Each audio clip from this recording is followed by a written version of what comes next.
No Alvo com Heron Falco.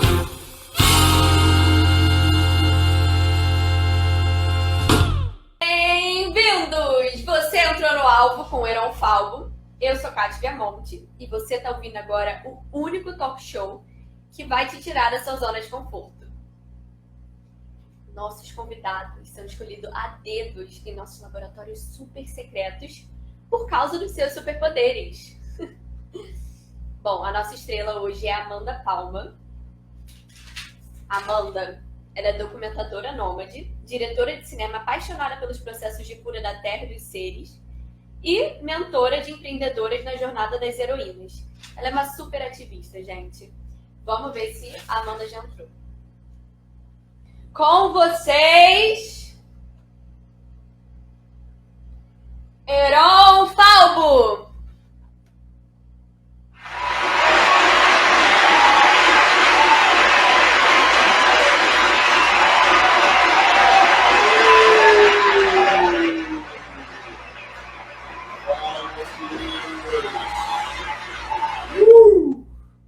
Muito obrigado. Muito obrigado. Muito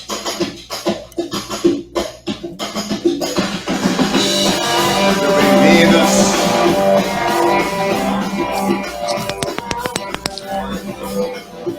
No Alvo com Heron Falco. Muito obrigado.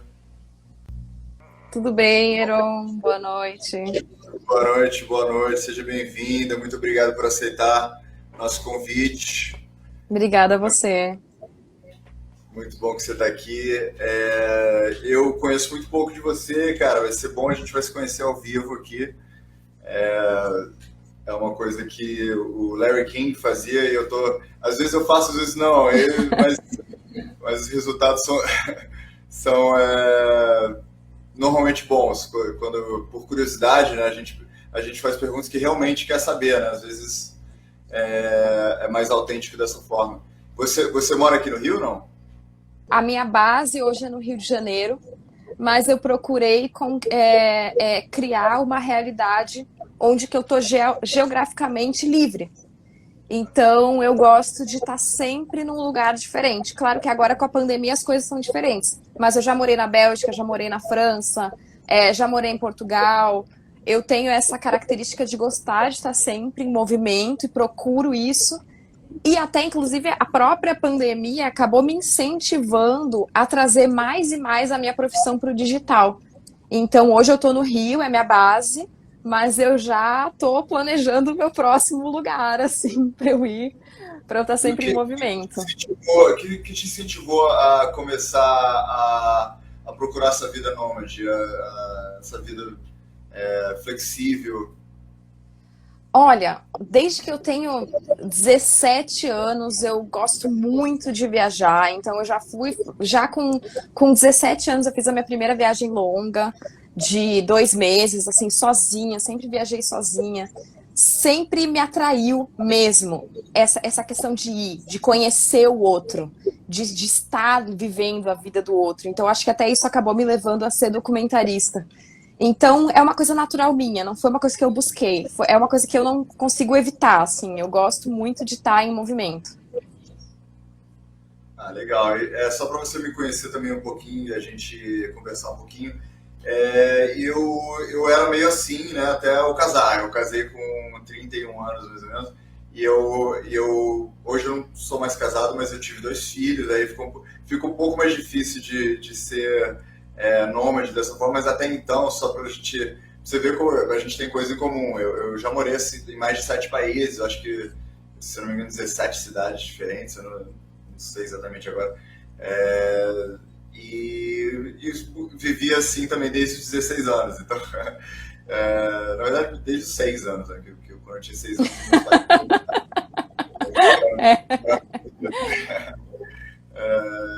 Então, assim, é muito legal, eu compartilho desse espírito também, eu entendo exatamente de onde vem, a gente tá junto nessa. E até uma pergunta, assim, só por curiosidade, porque eu mencionei, by the way, essa coisa de ter família, e a questão de família para você nunca pensou nisso, em termos de, tipo, porque tem partes muito boas da vida nômade, só que tem alguns sacrifícios, né, em termos de coisas que você tem que se coisas que você se compromete. Por exemplo, eu estudava piano quando eu era mais novo. Eu nunca aprofundei muito no piano, porque piano não dá para carregar para todos os lugares, entendeu? Tem algumas coisas que não dá para fazer. Você pensa assim, quais são as coisas que você sente falta? Eu acho que assim, nossa, a Fábio tá dizendo que já morou no trem do Cico. Fábio, depois me conta essa história. Meu Deus, como assim? Eu amo o Cico, eu sou muito curiosa com a vida no Cico, onde eu ainda queria documentar. Eu acho que assim, Heron, é isso, tudo tem o seu lado positivo e o seu lado não tão positivo, né? Então, tudo são escolhas. Realmente, a escolha que eu fiz foi, eu tenho que desapegar muito da quantidade de coisas. Então, até, por isso eu tô até com um projeto, né, que se chama Curadoria Nômade, que eu gosto de trazer coisas das viagens, especialmente quando eu vou muito para lugares do interior do Brasil, para o interior do interior, vou para aldeia indígena, então eu gosto de trazer coisas natural da nossa terra, né? Óleo de babaçu, as coisas da nossa terra, joias indígenas, eu gosto de até pra, comprar até para estimular, né, a nossa economia local. Então eu tô com um projeto de curadoria nômade, que até eu vou ter um espaço físico aqui em Copacabana, dentro de uma loja chamada AZ Sustentabilidade, que é uma loja que é só de coisas sustentáveis, de produtos sustentáveis, para justamente poder estar fazendo esse giro, então trazendo as coisas e vendendo ali. Quanto à minha profissão, hoje eu tenho já o meu esquema, que eu tenho a minha produtora anda comigo, realmente, assim, né? É o meu computador, eu procuro sempre ter o melhor que eu puder ter, então eu tenho o melhor computador para trabalhar, o melhor celular, o melhor equipamento eu tenho exatamente aquilo que eu preciso. Claro que eu fico sonhando com outras coisas. Uma hora eu queria aprender a usar um drone e carregar um drone comigo também para fazer imagens aéreas, mas tudo de pouquinho em pouquinho. Mas o que eu preciso hoje para trabalhar é a minha câmera, meu celular, né, o computador e os meus equipamentos, e assim eu vou. Eu, livre, leve e solta. E você foi influenciada de alguma forma pelo Tim Ferriss? Porque me lembra muito do Tim Ferriss, esse espírito, sabe? Semana de 4 horas, não, Semana de Trabalho de 4 horas, sabe esse livro? Nunca... Eu vi, inclusive eu estava vendo nos teus stories a capa dele, eu não li esse livro. Eu fui influenciada bastante pela literatura beat. Kerouac, eu fui bastante... Foi a minha primeira grande influência, ele nasceu no mesmo dia que eu. E, ele foi... E eu já escrevi um romance beat também, que eu não acabei não lançando, mas eu tenho um romance... lança? Lança. Então, pra falar a verdade, o On The Road não sou tão fã, mas o Vagabundos Iluminados, Vagabundos do Dharma, né, em inglês, me influenciou muito, não só pela questão da viagem, mas também pela questão dessa cultura budista, que também foi uma coisa que eu me adentrei muito com a yoga.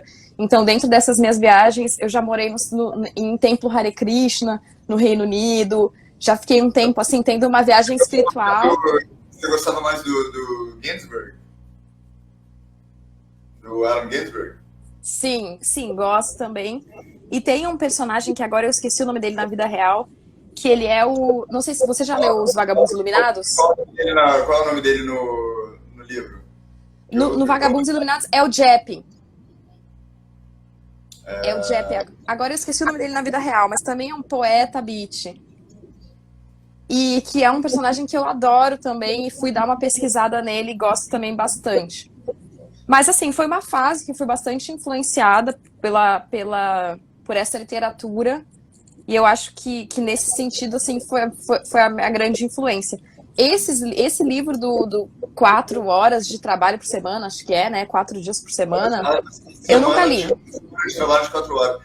Nunca li. Livro é um livro que, cara, você deveria ler, porque desse seu...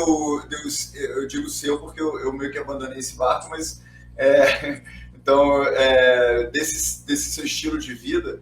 é talvez a coisa hoje em dia mais popular que existe, né? Então é legal você até, né, ficar Vou ler. atualizado, porque é totalmente na mesma frequência, né? E ele promove que as pessoas comecem a viver mais assim, comecem a trabalhar menos, ficarem mais flexíveis, menos dependentes das coisas, usarem coisas mais baratas e melhores e viver com luxo, mas sem gastar, entendeu? Tipo, vivendo pelo mundo inteiro. E ele dá um monte de dicas muito interessantes. Eu mesmo, inclusive, apesar de não estar tão assim nesse estilo de vida, eu mudei totalmente a minha perspectiva, né? Que eu estava muito nessa coisa de trabalhar 20 horas por dia e tem que trabalhar mais para poder ganhar mais dinheiro, não sei o quê. Aí depois virou meu objetivo trabalhar menos e ganhar mais e viver com mais qualidade de vida. Aí eu comecei a fazer mais aulas, mais passeios e coisas do tipo, e dar valor a isso, porque afinal a gente está nessa vida para viver, né? Isso deveria ser uma prioridade, né? O trabalho é um meio, não é um fim, né? Eu acho que a nossa sociedade vê o trabalho muito como, tipo, é a coisa central da minha vida, é o trabalho. Se você não está trabalhando, você fica até deprimido, né? Tipo, se você não tá... Eu não estou falando, óbvio que você está desempregado, é uma merda, estou falando a mentalidade mesmo, né? E tem muitos países do mundo que você não precisa... Eu acho que tem uma cultura que assim, se a pessoa não tá estressada, se a pessoa não tá visivelmente estressada, correndo, é como se ela não estivesse trabalhando, né? Ai, nossa, essa pessoa, tá vivendo numa boa, né? Não tá estressada, não tá trabalhando. Não, se eu estou trabalhando de uma forma inteligente, assim, eu trabalho muito, né? Eu começo a trabalhar às 6 da manhã, porque eu já começo o dia com uma sala lá no Clubhouse, então eu também sou comunicadora, assim como você, né? Eu sou comunicadora também. Eu passei a assumir esse papel num determinado momento, eu entendi que eu não posso só ficar atrás da câmera. Para eu vender meus projetos, para eu fazer a minha roda girar, eu preciso estar na frente da câmera, as pessoas precisam me conhecer. Então, às 6 da manhã eu já estou trabalhando, porque eu já estou no Clubhouse, numa sala sobre hábitos matinais, que é uma dos meus pilares de vida, assim, a questão da yoga, da disciplina e tal. Então, eu começo a trabalhar às 6 da manhã e amo trabalhar, adoro trabalhar. Mas, assim, se eu quiser tirar meu cochilo, se amanhã eu tô trabalhando, né, não vou dar spoiler, mas se amanhã eu tô trabalhando numa vila paradisíaca lá no meio da floresta, tô bem também. A questão, eu acho que fica meio essa cultura quem tá que todo mundo tem que estar estressado, triste, louco atrás do trabalho. E não, acho que a gente tem que fazer o trabalho trabalhar por nós, né? O dinheiro trabalhar por nós, e não a gente ser escravo do dinheiro o tempo todo. Vou dar um exemplo que aconteceu na minha vida, que depois que eu mudei essa mentalidade, é bizarro como a gente não vê o que a gente não está preparado para ver, ou o que a gente talvez não se permite a ver, não se programa de uma certa maneira que abre, né, sei lá, os portais da percepção para a gente poder enxergar certas coisas. Eu vivia, tipo, atrás assim, de um emprego melhor para poder me pagar mais, para poder ganhar uma promoção e conquistar os meus sonhos, etc. e tal. E eu fui, tipo assim, economizando, ganhando dinheiro, etc. Aí quando eu voltei para o Brasil, eu morava em Israel, morei 3 anos em Israel, voltei para o Brasil, eu fiquei desesperado buscando um emprego, né? Porque eu precisava, né? Eu tenho 2 filhos para sustentar, precisava ganhar tanto, e fiquei assim, e deixei as minhas finanças que eu estava... isso porque eu sou consultor financeiro, então, tipo, eu sei cuidar de investimentos e tudo mais. Mas eu deixei lá porque eu estava nessa lombra, né, de buscar emprego, obcecado com isso. Aí achei o emprego super errado para mim, não deu certo. Durante aquele tempo eu consegui aquele salário que eu precisava desesperadamente. Aí do nada rolou o apocalipse, a pandemia, né?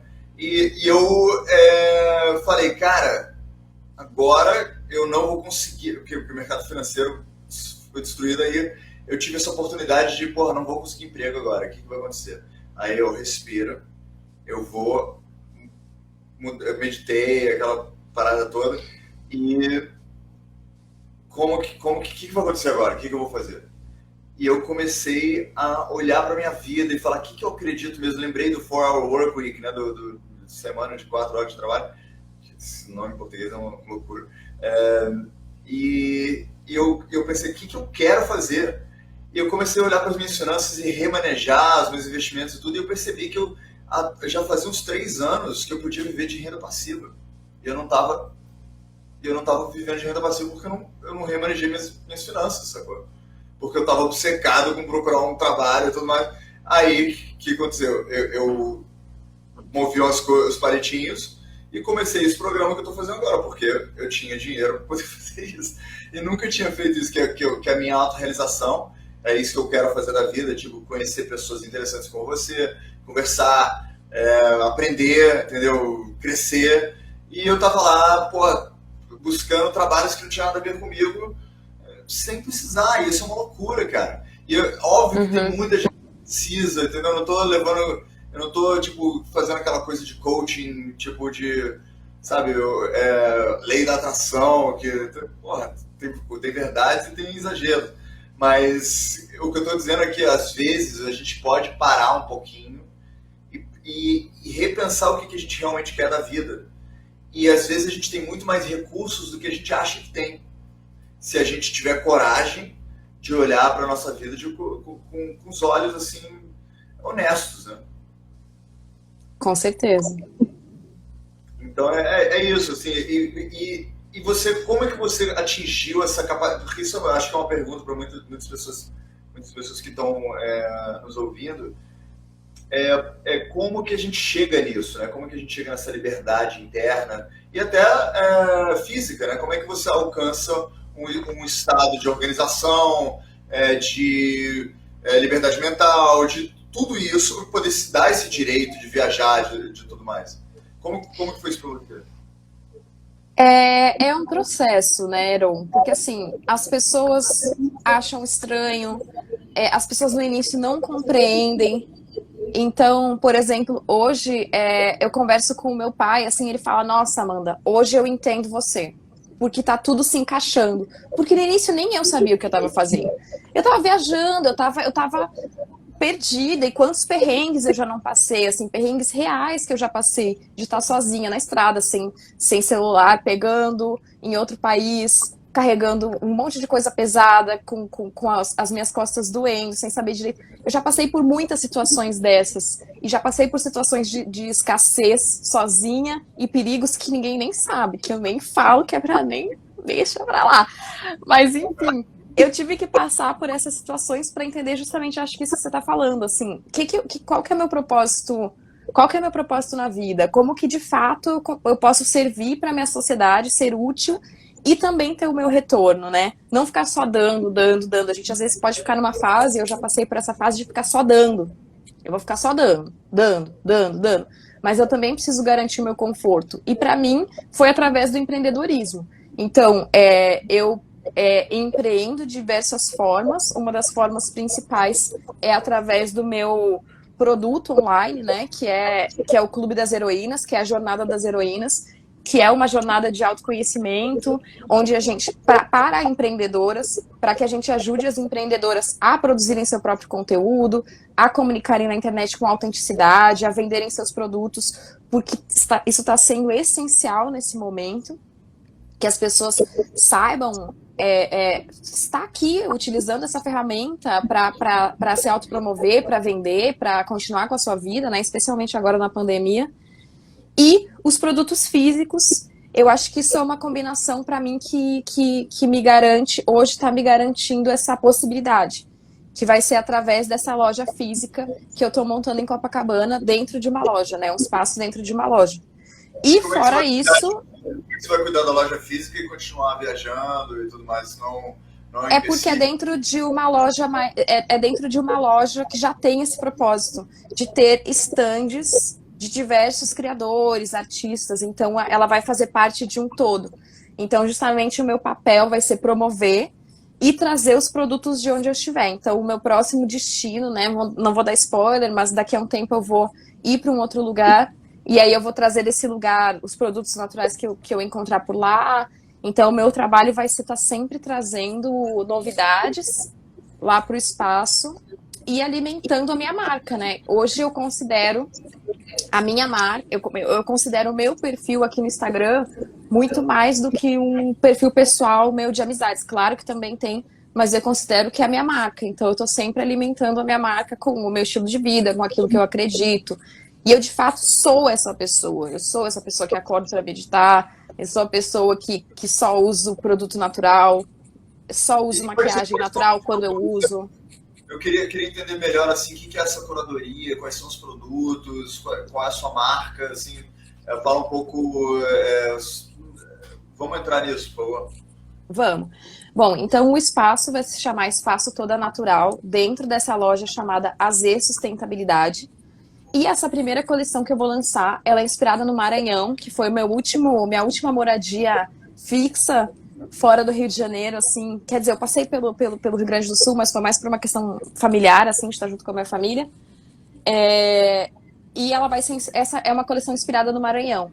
Então, tem as minhas roupas de viagem, roupas que eu adquiri lá, que são da cultura maranhense, roupas de danças maranhenses, e também objetos. Então, objetos da cultura indígena, objetos que eu fui recolhendo lá durante essa viagem e algumas coisas de outros produtores locais também que eu comprei. E aí então, são roupas e objetos. São roupas e objetos que você encontra dentro das suas viagens, tipo, exóticas, vamos dizer, que são difíceis de encontrar, que são únicas, né, porque não são feitas industrialmente. Isso. E você vai trazer aqui pro cara que não tem coragem de ir para os lugares que você vai. É isso. Isso, eu vou trazer essas. E não só também, a minha ideia eu futuramente, eu já estou pesquisando alguns fornecedores para eu trazer também produtoras locais de produtos naturais mesmo. Então, produtos que são feitos com carinho pelas pessoas, produtos de beleza, cosmética, de saúde dental também, que eu uso meus produtos de saúde dental, são todos naturais, então também quero ter esse espaço de beleza feito naturalmente, não por mim, porque eu não tenho como produzir, né? Eu não tenho mais como colocar mais essa agenda dentro do meu trabalho, então a minha ideia é ser uma promotora de quem já faz isso, de quem já cria esses produtos e está vendendo. E esses produtos, porque assim, eu imagino que exista, né, porque os tipo assim, indígenas usam isso, os indianos também usam isso.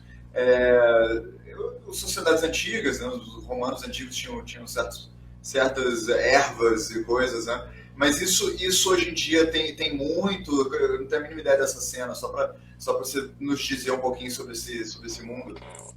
Então, o meu princípio dentro de tudo isso, dentro da minha busca pela saúde, porque é isso que me move, o meu pilar, assim, quando de fato eu resolvi, vou mudar minha vida, foi através da busca pela minha saúde, sabe, Eru? Foi através de uma busca pela minha saúde. Eu entendi que eu não queria continuar me tratando da maneira que eu estava me tratando, eu queria ter mais saúde, eu queria ter mais disposição. E o meu despertar foi através da yoga. E através da yoga veio a medicina ayurvédica, que é uma medicina, como você diz, é uma medicina originária, né? Uma medicina ancestral. Assim como a gente tem aqui as medicinas indígenas, só que a diferença é que a medicina ayurvédica, ela tá toda escrita, documentada. Enquanto que aqui a nossa medicina indígena, agora que está sendo feito os trabalhos de escrita, né, de documentação, de livros, porque a nossa cultura originária é uma cultura ágrafa, é a cultura oral. Então, a medicina indiana, ela está toda documentada. E eu sinto que no Brasil teve, pelo que eu acompanho das pessoas, houve de uns anos para cá, assim como eu, muitas pessoas que despertaram para se tratar de forma natural, para ter a sua saúde de forma mais natural.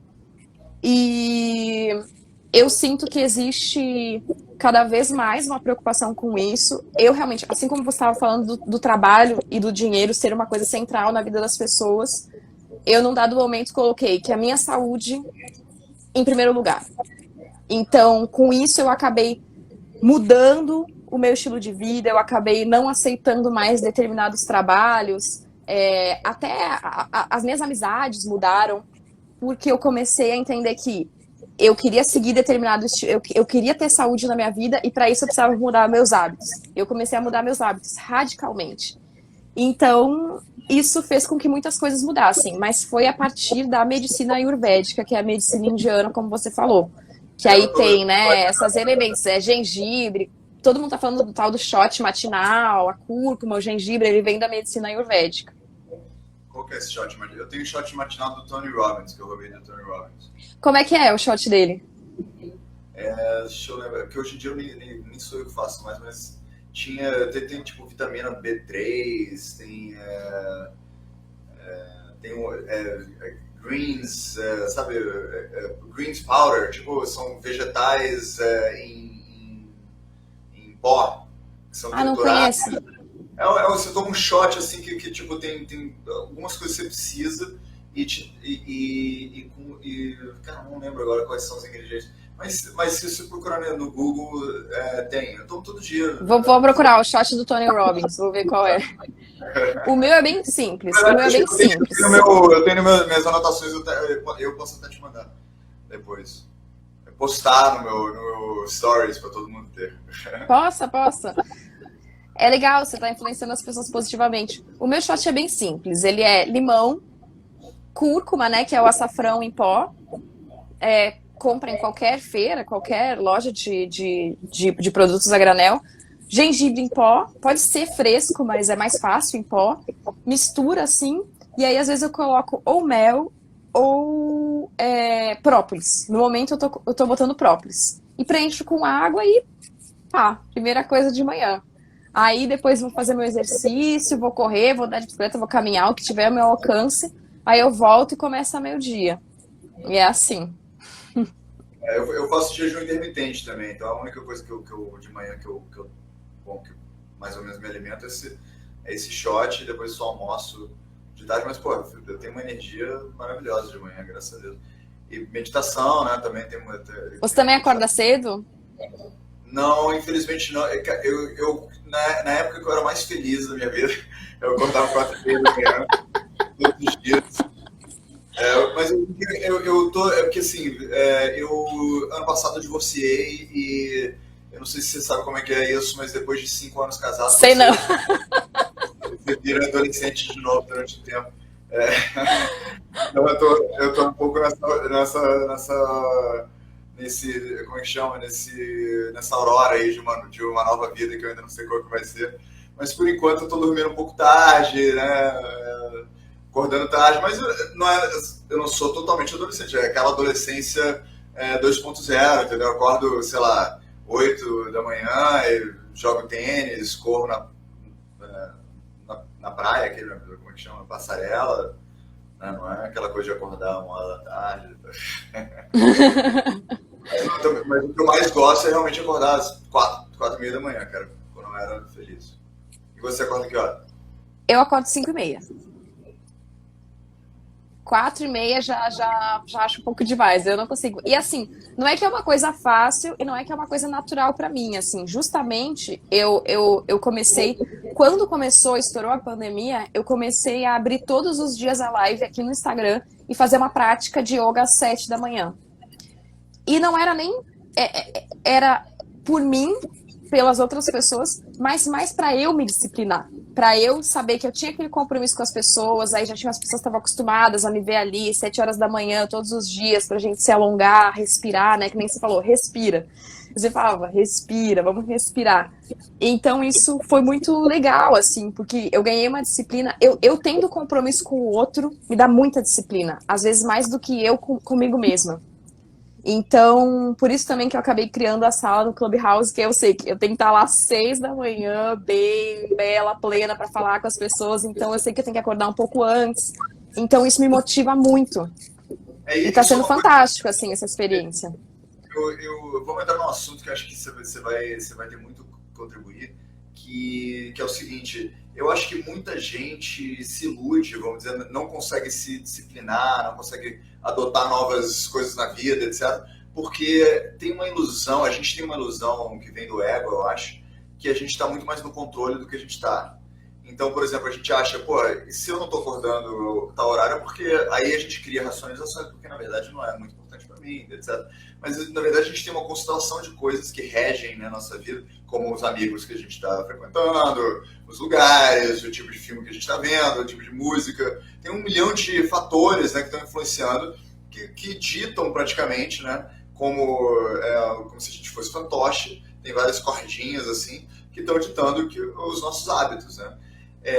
E se a gente abdicar dessa ilusão do controle, a gente começa a hackear o nosso próprio sistema. Então fala, já que eu sei, tipo assim, pô, tal amigo, toda vez que eu vejo ele, para pra pensar, porra, toda vez que eu vejo ele eu vou dormir 6 horas da manhã, porque o cara é um enabler, né, que me leva para tais coisas, etc. Aí você fala, caraca, é um hack, é só eu meio que dar um tempo desse cara, vamos ver se eu consigo acordar cedo. Aí você dá um tempo desse seu amigo, você vê, caraca, que coisa, eu não estava tanto no controle assim, era só aquele fator que estava, né, me levando a fazer outra coisa. Mas eu acho que o cerne disso é você entender que você não está no controle tanto quanto você acha que você está.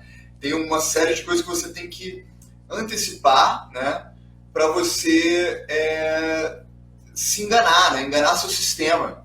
Tipo assim, tem que beber mais água. Cara, põe garrafas de água espalhadas pela casa, sacou? Você não vai ter a disciplina de lembrar de beber água. Pô, põe a porra, tipo, vou ter que ir pra geladeira. Não, vou lembrar, tem que...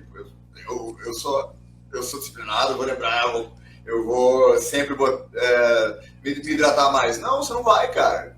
Tipo, se você tem problema de hidratação, hackeia, sacou? Põe garrafa de água em todo lugar, espalhado, e põe alarme no celular, entendeu? Tem que se tratar como um idiota.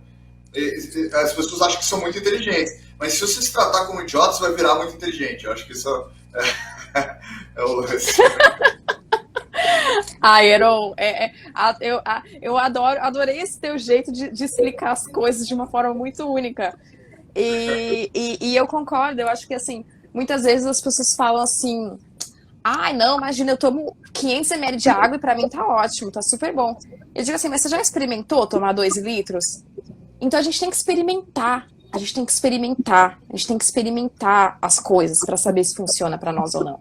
Então, quando eu experimentei determinadas coisas relacionadas à minha alimentação, relacionado a chás, a ervas, quando eu experimentei, e não por um dia, por mais dias, foi que eu comecei a ver que eu estava fazendo as coisas erradas e que eu devia mudar. Uma coisa que eu fazia, que era muito meu cultural, eu acho que isso que você está falando são questões culturais. Eu fui levada a acreditar, por eu ser... eu sou alta, né, assim, não mega alta, mas assim, eu sou uma mulher grande, assim, não sou assim, aquela minhonzinha. Eu achava que eu precisava comer, assim, absurdamente pra eu ficar em pé. Eu achava, assim. Eu era daquela, assim, sabe aquela famosa que dá o prejuízo no buffet? Eu era a famosa, tipo assim, e eu era famosa na minha família, a famosa que fica de mau humor quando tá com fome. Então todo mundo já sabia, assim, ai, Jesus, a Amanda começa a ficar com fome, dá uma comida ali pra ela. E eu percebi, estudando sobre o corpo, que eu comia demais, que eu não precisava comer tudo aquilo. Apesar de eu não engordar, assim, porque não é da natureza do meu corpo, eu tava comendo demais, eu não precisava.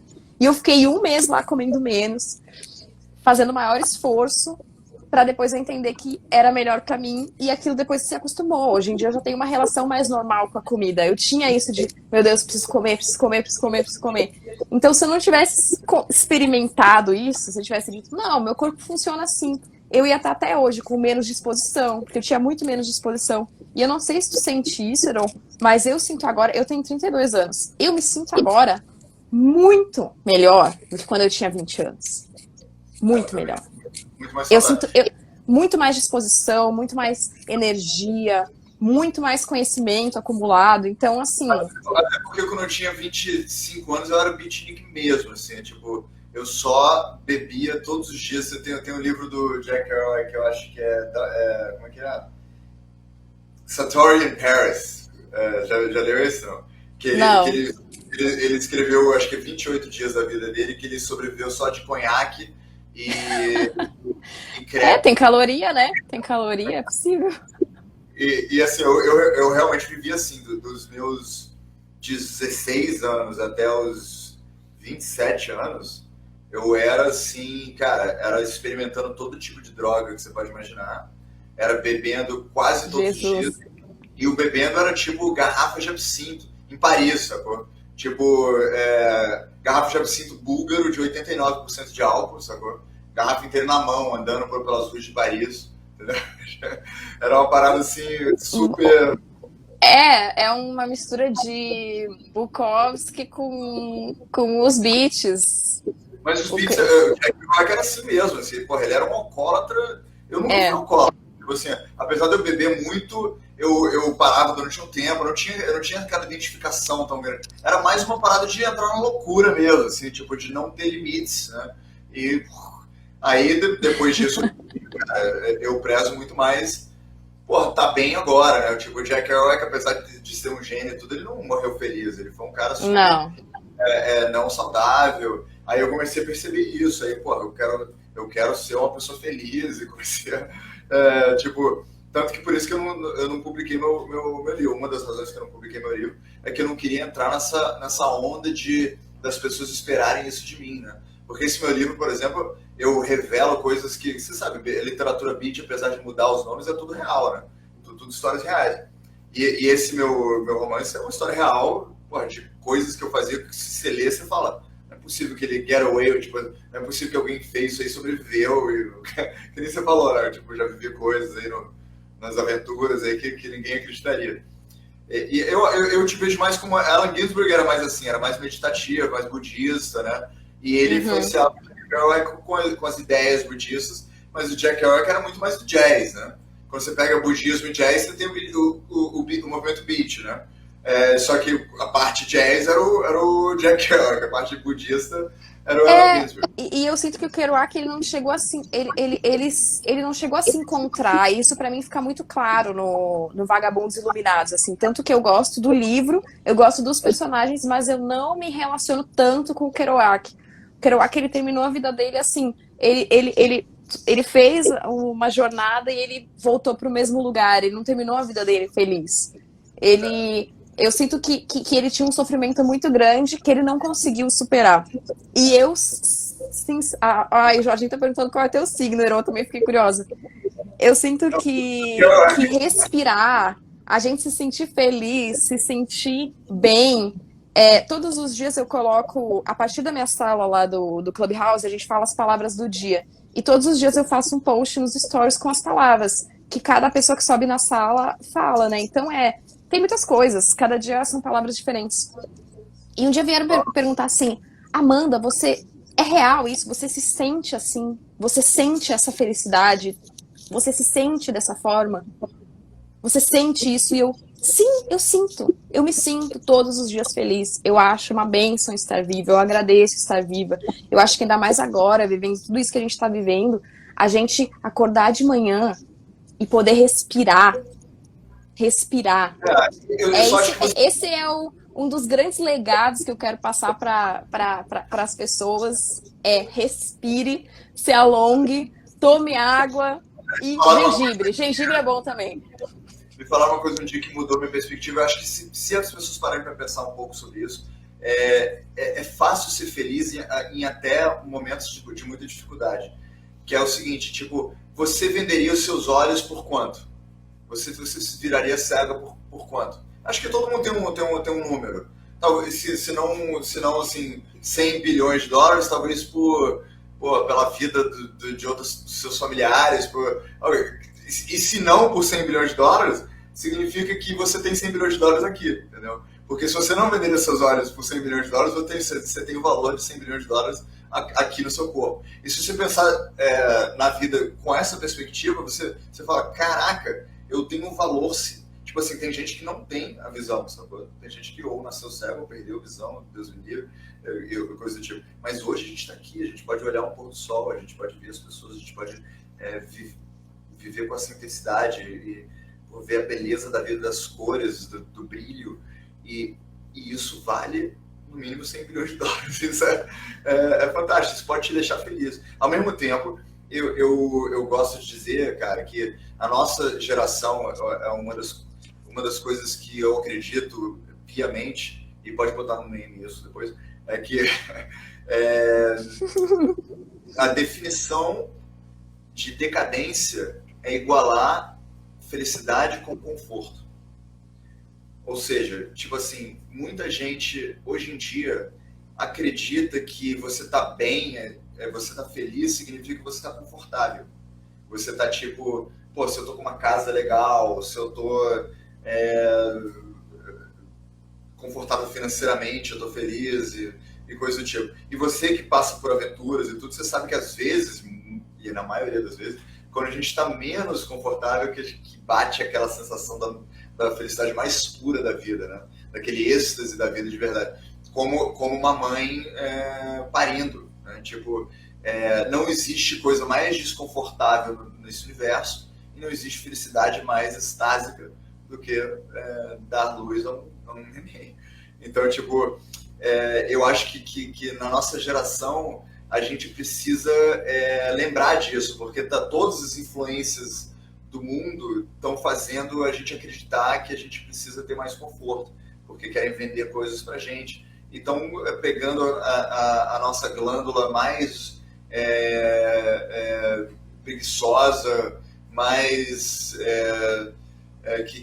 com aversão a dificuldades, com vontade de estar seguro e tudo mais, então alimentando com informação para compre essa vida de facilidades, essa coisa toda, e a gente está perdendo nossa vida, porque as melhores coisas precisa estar desconfortável, você precisa ser picado por mosquito, você precisa ficar ouvindo um idiota falar em uma outra língua, entendeu? Por horas, até você conseguir entender que o ser humano não precisa de línguas para se entender. que é uma coisa que você só consegue entender se você passar por esse desconforto, né? Então, com certeza. Você escala também, né? Eu vi nas suas fotos. E esses dias eu tava vendo... Tem um seriado sobre o pessoal que mora no Alasca. E tinha um personagem muito interessante lá, um seriado documental. Que ele falou assim... a aventura, ela começa quando a gente já queria que ela tivesse acabado. Então a gente vai pra aventura, acha que o caminho vai ser esse, daqui a pouco o caminho, vai pra outro lugar, e é nesse momento que tudo dá errado. Você diz assim, aí é onde o filho chora e a mãe não vê, né? Na escalada também. Que aí é onde que a gente cresce. Onde a gente se depara com aquilo que não se depararia normalmente, onde a gente tem que se desafiar. Então esse é o lugar do crescimento. E o pessoal tá perguntando aqui qual é o signo. Procura a data de aniversário do Jack Kerouac. Aí você coloca aí qual que é o meu signo. Mas olha Depois só. eu vou procurar também. É porque hoje em dia é de novo aquela coisa do que a gente está comprando, né? Então a gente está comprando, ao invés de buscar uma aventura, uma jornada do herói, a gente está comprando um pacote de aventura que alguém vendeu e que tem começo, meio e fim, e a gente sente um pouco de adrenalina. Só que isso não é a aventura verdadeira. A aventura é quando a gente não planejou, é quando a coisa que nem você está falando. Esse é o arco narrativo da nossa jornada de herói de verdade. É quando deu errado, entendeu? Quando, fudeu, a corda quebrou. Caí da montanha. Aí, bom, isso aí é um pouco... Exatamente. Recuperar. Mas, porra, só de ter isso, já, porra, é uma aventura que dura alguns milésimos. Mas, de verdade, qualquer que seja, né? Você está caminhando e erra o caminho e o celular acaba a bateria, né? Porra, é aí que começa a jornada da aventura mesmo. Então, não vamos buscar coisas enlatadas, né? Vamos se abrir. Aí eu acho que volta, acho que é uma coisa que eu queria complementar do que você estava falando, que você estava falando de como você começou a buscar coisas diferentes, tipo mudar a rotina. Mas, anyway, o que eu queria adicionar para isso, eu não lembro exatamente suas palavras, mas o que eu queria adicionar para isso é que a gente se identifica muito com quem a gente acha que é, sacou? Eu acho que o começo de mudar tudo é você rir de si mesmo, falar, porra, eu não sou quem eu acho que eu sou. É uma mentira, entendeu? Minha persona não é verdadeira. Então, cara, acorda um dia e veste uma roupa que você não vestiria, sabe? veste uma roupa que eu tô vestindo. Tipo, eu duvido você vestir essa roupa agora. Porque eu duvido eu mesmo vestir essa roupa. Eu fui lá e olhei minhas roupas e falei, cara, o que eu vou vestir lá pra vestir? Porra, bizarro. Aí eu vesti, eu botei essa coisa aqui que eu nunca usei na vida, que é uma penazinha de índio, que você é louca por índios. Aí eu botei, eu botei isso aqui e falei, pô, vou botar um terno com um negócio de índio, nada a ver, entendeu? Mas é isso te corta, entendeu? Te corta o paradigma mental, corta a auto-hipnose de quem você acha que é. Aí você se abre, aí abre um novo canal na sua existência para novidade, para você ser outra pessoa. Você concorda com isso? Tipo, como que foi isso para você, tipo, quebrar isso? Porque em algum momento você concorda comigo com o que eu tô falando? E se sim, como foi esse momento de você cortar essa identidade? Eu acho que a gente carrega muitas informações de criação, de mídia, e isso é uma coisa que bate muito forte também na mulher, e eu sei porque eu trabalho com isso, né, com as mulheres, com as minhas alunas, com as minhas mentoradas, sobre como a mídia influencia a gente, no que a gente acredita que é o nosso papel, no que a gente acredita que a gente deve fazer. Eu tenho um workshop que eu chamo de Cultura, Consumo e Representação, onde eu discorro sobre isso, sobre a questão de como a mulher é representada na mídia.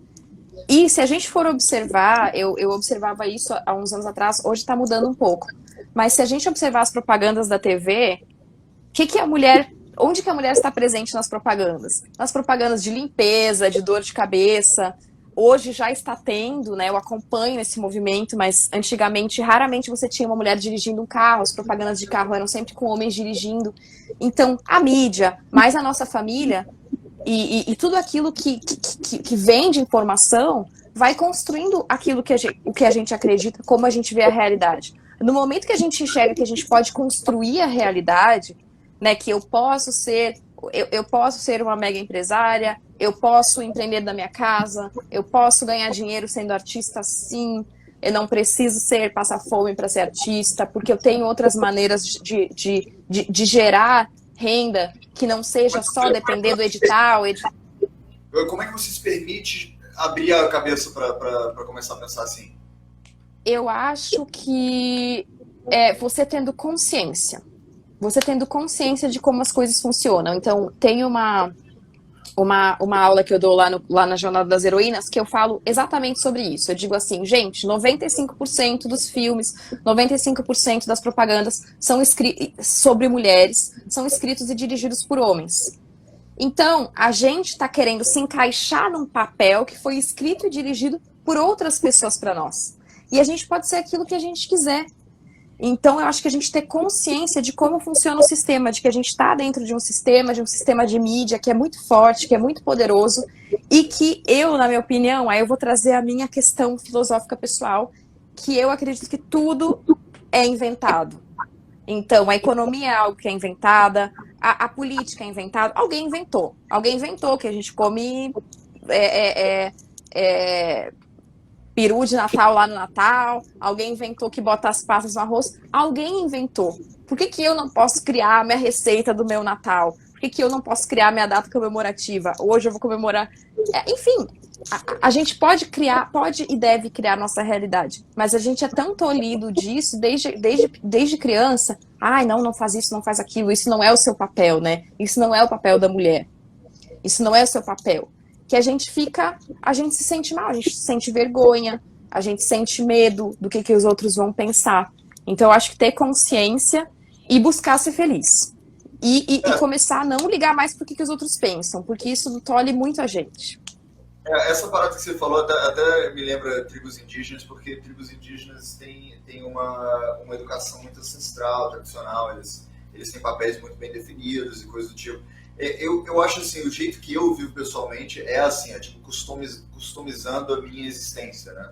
Tipo, eu coloco a minha vontade em tudo e ganho consciência, só que eu também acho que a nossa geração está indo um pouco rápido demais, às vezes, em determinados momentos, nessa coisa de reinventar tudo, né? Porque existem certos códigos que estão sendo transmitidos de geração para geração que são muito inconscientes, muito intuitivos, que a gente não entende completamente.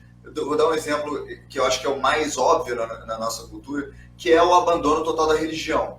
Eu sou um dos maiores críticos que existem de religião, só que eu sou o maior crítico do mundo, do Richard Dawkins, que odeia todas as religiões, que é uma grande ateu, né, que é ativista contra a religião. Por quê? Porque assim, você chegar a um nível de maturidade de escolher o que você quer de diferentes religiões e fazer, né, um conglomerado e seguir certas coisas, você tem que ter uma maturidade espiritual muito grande. Para grande parte das pessoas, o DNA de certas religiões está ensinando um monte de coisas que o Richard Dawkins nem imagina.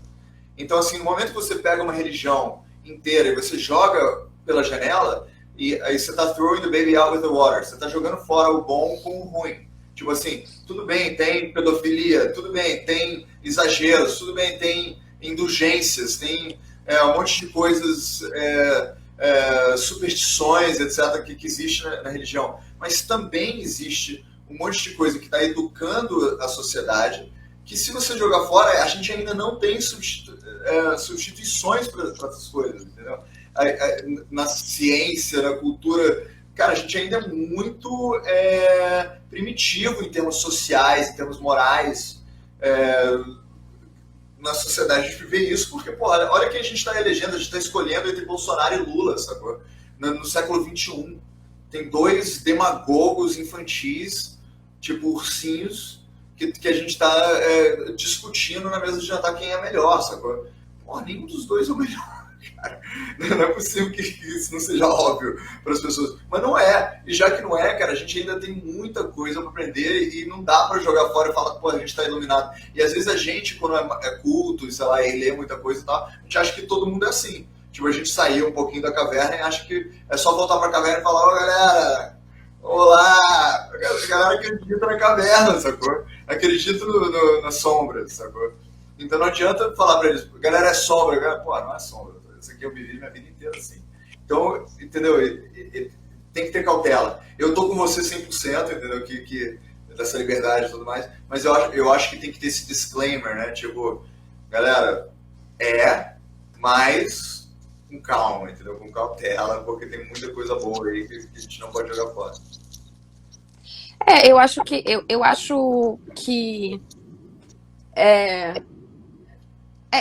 aí a gente entra num outro lugar, né, sobre a questão das instituições e tal, mas eu acho que eu tenho uma coisa que eu carrego comigo, que é a única pessoa que existe no mundo que eu posso mudar sou eu. A única pessoa que eu posso mudar sou eu. Então eu não posso exigir que o outro seja honesto se eu não for 100% honesta. Então eu procuro, eu tenho alguns preceitos que eu sigo, e eu sendo bem sincera, assim, eu busquei esses preceitos na yoga, que é verdade, honestidade, tem todo um conjunto lá de leis que eu procuro seguir, que são bons hábitos meus comigo mesma, cuidar da minha boa saúde, procurar falar com boas palavras, ter bons pensamentos com as outras pessoas. Claro que nem sempre a gente consegue, às vezes eu sou grossa, às vezes eu, né, dou patada nas pessoas, porque nós somos seres humanos, mas eu acho que a gente tem que ter algum local onde se apoiar, alguém pra gente se inspirar e que tenha essa consciência de que não vai ser uma religião que vai nos salvar, não vai ser um salvador, vai ser nós, cada pessoa individualmente procurando fazer o seu melhor e deixando os locais um pouquinho melhor do que como a gente encontrou. E eu acho que a gente, como sociedade, tem uma tendência ao contrário. E é físico, você vê fisicamente. Tem uma lata de lixo ali, tá, não tem nada. Botou um papelzinho aqui, quando vê, aquilo está uma bagunça. E tem um ditado budista que diz, se tem um banheiro público, ele está perfeitamente limpo. Se alguém for lá e riscar com um risquinho de grafite, aquilo está perdido. Porque aquele risco vai fazer com que outra pessoa deixe outro risco, com que outra pessoa pinte, daqui a pouco deixe uma sujeira. Então, eu pelo menos acredito muito nisso. Assim, eu tô aqui nesse local, a gente tá trocando essa ideia. Eu quero deixar esse local, quando eu sair, um pouco melhor do que quando eu cheguei. Nem sempre eu vou conseguir, porque às vezes a gente tem preguiça, como você falou, né? A gente é preguiçoso. A gente é preguiçoso, a gente não quer fazer a mudança para ver se vai dar certo. A gente já diz, para mim não funciona. Então a gente é preguiçoso. Isso que você está falando é só uma prática que eu faço que é parecido com o que você faz. Se você deixa cair um pedacinho de papel, aí existem as pessoas que falam, pô, vou fazer a minha parte. Eu vou pegar meu pedacinho de papel. Mas quando você for pegar esse pedacinho de papel, olha para o chão e vê se tem outro pedacinho de papel. E pega outro também. Você não precisa limpar o chão inteiro, mas você está adicionando. Você não está só fazendo a sua parte. Faça um pouco mais do que a sua parte e isso já está iluminando o universo. Exatamente. Interrompido. Não, acho que era isso mesmo. Não lembro o que eu ia falar. Então vamos explorar um pouquinho seus documentários, porque eu não sei nada sobre seus documentários. Você fala qual que é essa coisa indígena, o que você procura? Então, eu comecei a trabalhar com documentário oficialmente, assim, vamos dizer que comecei a trabalhar com cinema ali por 2014, 2015, e desde então eu dirigi diversos curtas, trabalhei com a ONU Mulheres aqui no Brasil, então fiz curtas sobre questões de gênero, sobre questões da mulher na mídia. Voltei.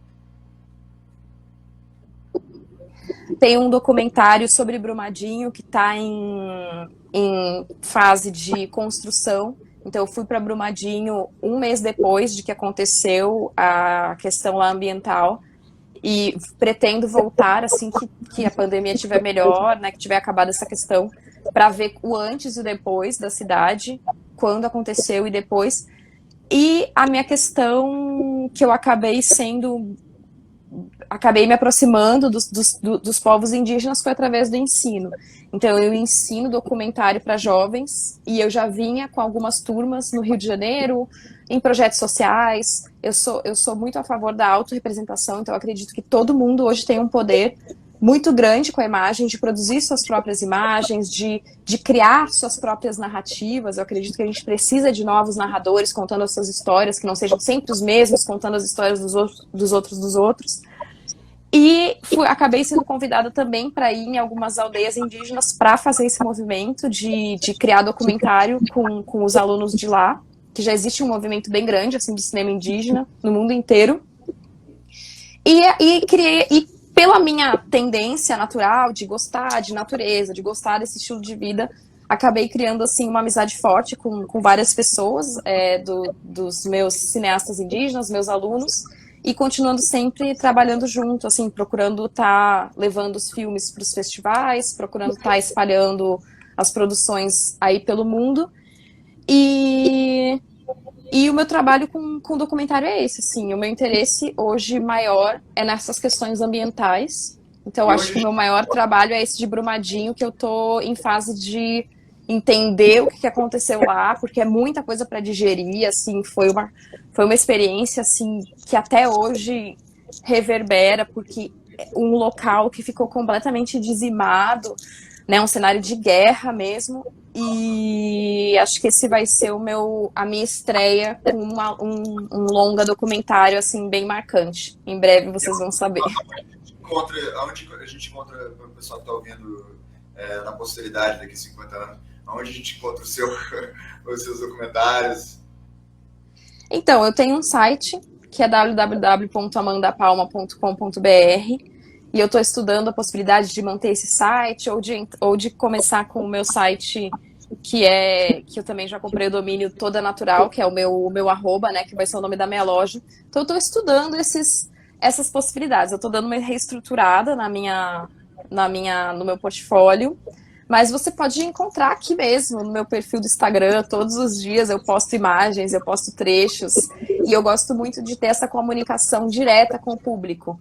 Eu estou produzindo uma coisa, eu já estou postando, eu já estou mostrando, eu já estou pedindo opinião, então você pode falar comigo mesmo que eu mostro o caminho. Tem os festivais também. O seu Instagram qual que é mesmo? É @toda_natural. Meu arroba é Toda Natural. E, bom, a gente acabou nosso tempo aqui, eu vou te fazer uma última pergunta. Qual que é o seu, ou seus 2 ou 3, ou 1 ou 2 documentaristas favoritos, o que você recomenda para as pessoas? Bom, eu sou muito fã da Petra Costa, por ser uma documentarista brasileira, gosto muito da visão dela.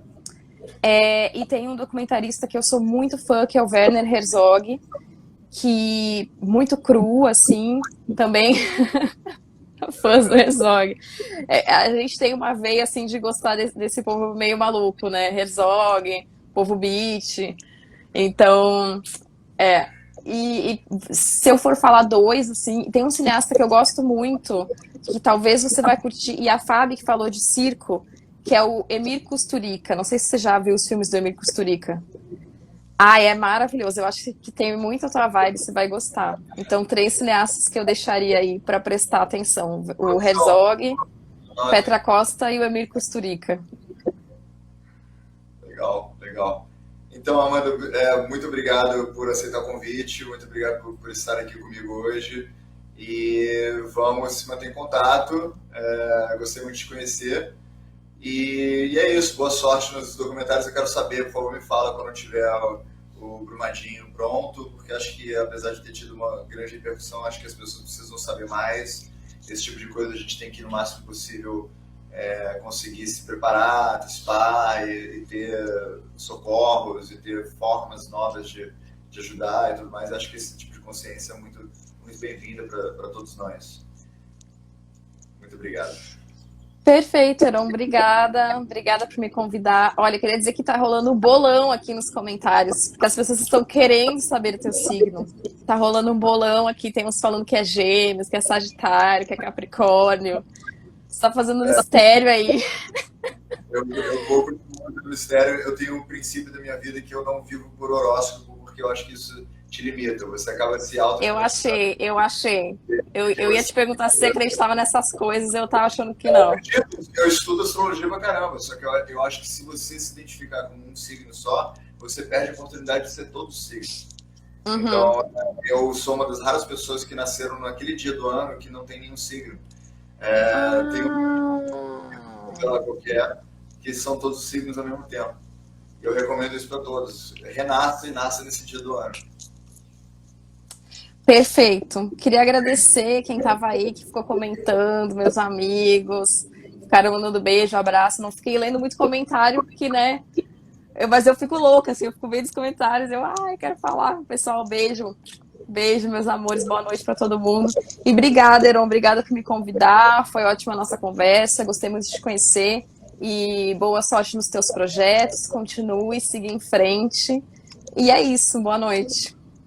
Obrigado, tudo de bom, boa noite e boa sorte para você também, tudo que você fizer. Beijo, tchau. Tchau, gente, beijo.